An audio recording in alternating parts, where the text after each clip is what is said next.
So Neil and I had some very, very interesting discussions and quite a number of different debates because, as you know, power and audio video, they sometimes just don't mix. And Neil and I had our arguments and disagreements, but we always ended up agreeing at the end. I'm just going to recite here a little story with Neil. I'm just going to change my glasses too. As you get older, it's a little harder to see. My name, by the way, is Pat Lynch from Powerline Systems. I end up doing an awful lot of this. I'm tripping over audio and video all the time, so it was a good learning curve for me with Neil and vice versa.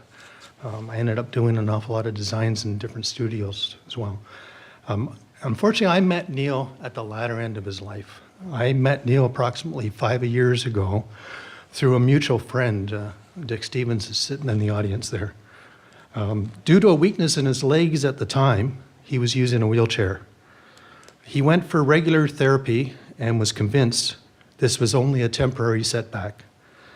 We shared together many war stories over a good glass of wine and a meal. I had those meals just like everyone else had, apparently. He was a great cook. I can recall very vividly the last job we did together at a downtown music studio. There was the classic hum problem, but this time it was airborne. We had to hunt it down and neutralize it. Neil decided, since he already knew the location of this downtown studio, he would drive both of us with all our test equipment. That was a huge mistake. Driving down with him, you know, driving down with him was about a 5 on the Richter scale. He had to lift his leg with both hands each time to move his foot from the brake to the accelerator, you know, as we lurched forward. He was determined he could drive, and there was no way he was going to allow me to take over. On the way back, it was a completely different story. It was dark, it was raining, and Neil decided we should use the Allen Expressway, 401, and 404 highways. It was faster, he said. There was no way I could stop him. We got onto the Allen Expressway, and the Richter scale just passed over that level 10.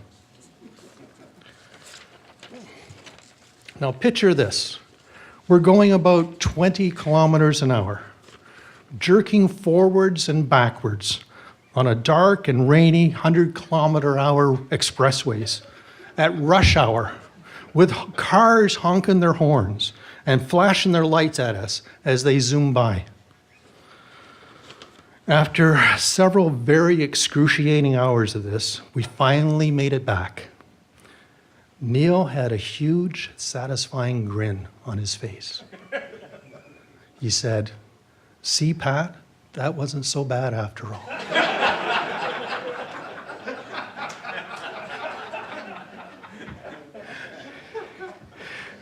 Neil was extremely determined. He was strong-willed and would never let anything get in his way. Neil was a very, very good friend. Neil was an overflowing fountain of knowledge and determination and will be sadly missed. Thank you.